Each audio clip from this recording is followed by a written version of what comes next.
everybody, Leah Coaches here. So glad you're here to learn about the next of our yoga branches, the limbs of yoga. Today we're going to talk about Pratyahara, which is focusing on the senses.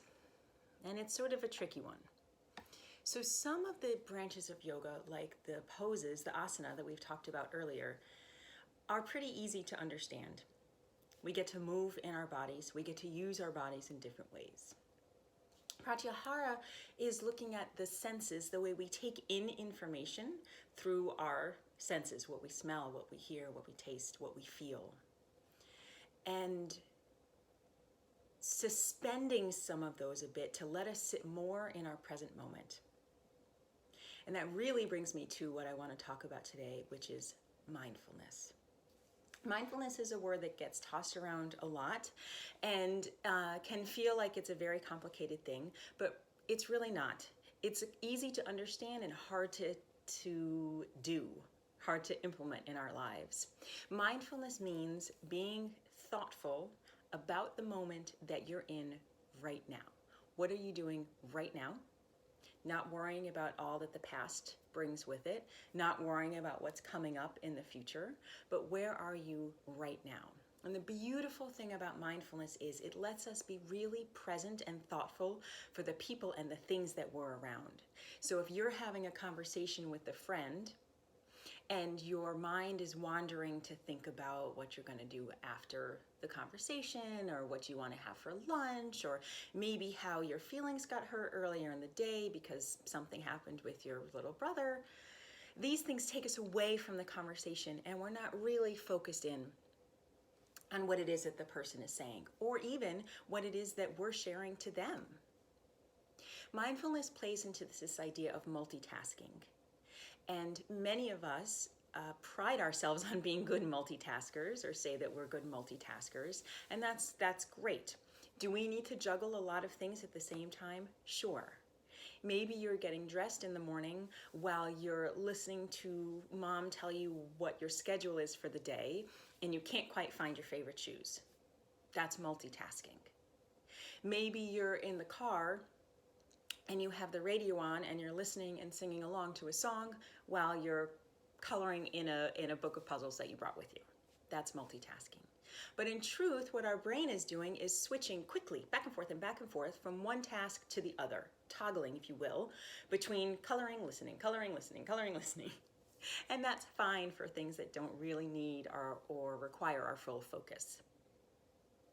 Now, this is true for everyone.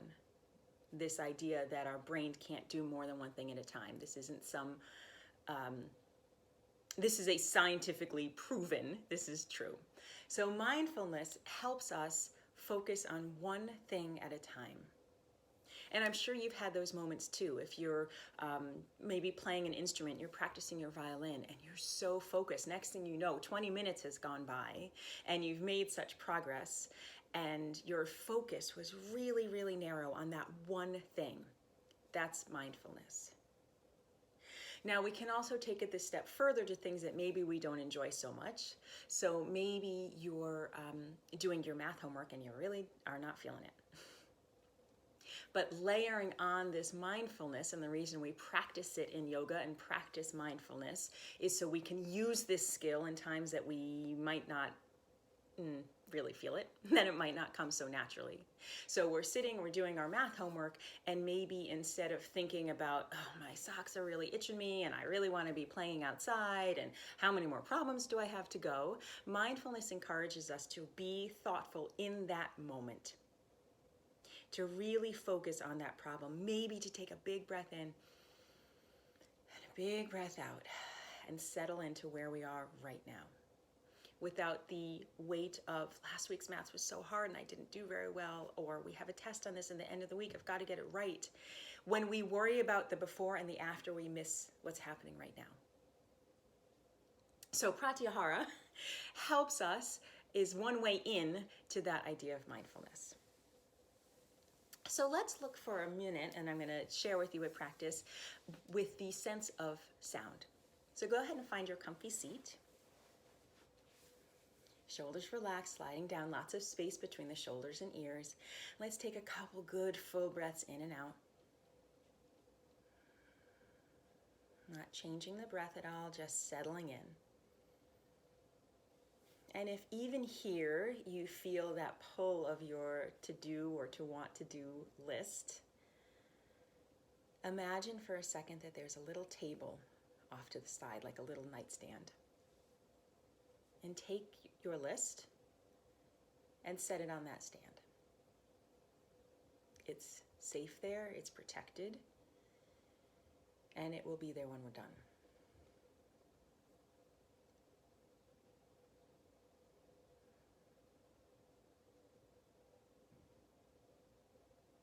All right, so we're tuning into our sense of hearing today.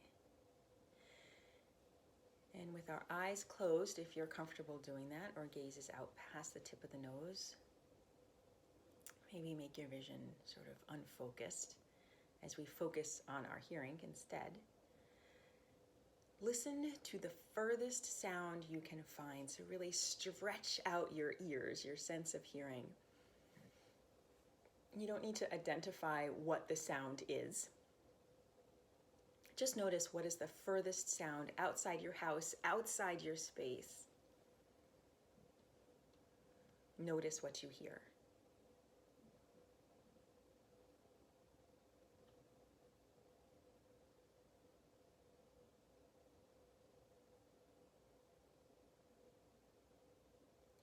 And now pull your sense of hearing one layer in to what do you hear inside the building that you're in. That could be things like the heater or the air conditioning running through the vents. Maybe someone's banging around something downstairs. What do you hear in the building that you are in?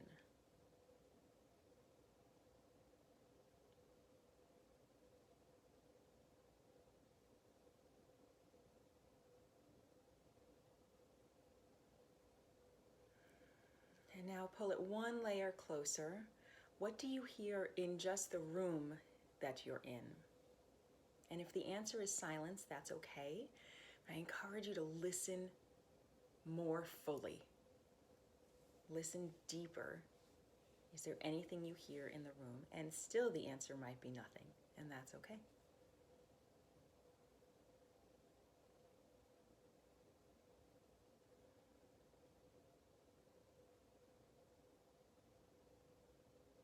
And lastly, as we focus this sense of hearing even further, what do you hear inside yourself?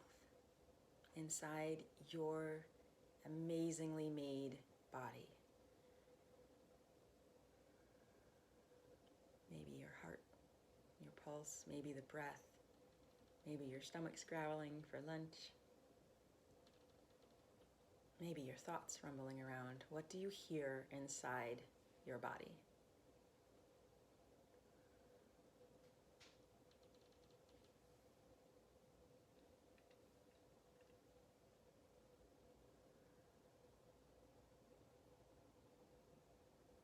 And now bring your sense of hearing back to its regular range.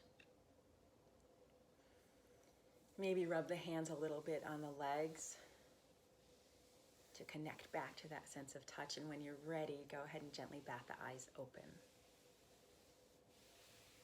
So taking time with one sense today, the sense of hearing, lets us really focus in on just that. It also gave us a few minutes to take some good, full breaths. Let's finish our session today as we always do. Please repeat after me. May I be happy. May I be healthy. May I be safe. May I be strong. May I be happy. May I be healthy. May I be safe. May I be strong. May we be happy. May we be healthy. May we be safe. May we be strong. Remember, please, to share this practice. Comment below. This is called Layers of Sound. Let me know, let all of us know what you thought of it and who you shared it with. Thanks, everyone. See y'all again soon. Hey, I wanted to give a little PS to what we talked about today. Before we settle into our layers of sound, I invited you to put your to-do list or to want list or your busyness list on a little end table. And I forgot to come back to it. I apologize for that. The idea of an end table to sit things on is to give ourselves time to really focus where we are without all that busyness going on. They call that the monkey mind. I don't know why. Are monkeys particularly busy in the mind? To get back to me on that. But with your to-do list, before you pick it back up at the end of the practice, take a quick sec and notice if there are any things that you can leave on that table, either for another day or maybe you don't have to do it. Or is there anything that before you pick it up you can tweak a little bit? Either tweak the attitude you have towards what it is on your list, or maybe change up a little bit of how it's done. Either the mindset or physically, literally how it's done. So the idea of the table is to put things on it as a safe place to rest, but then thoughtfully to pick them back up. Pick them back up with love and care and consideration. I just had to check back in on that.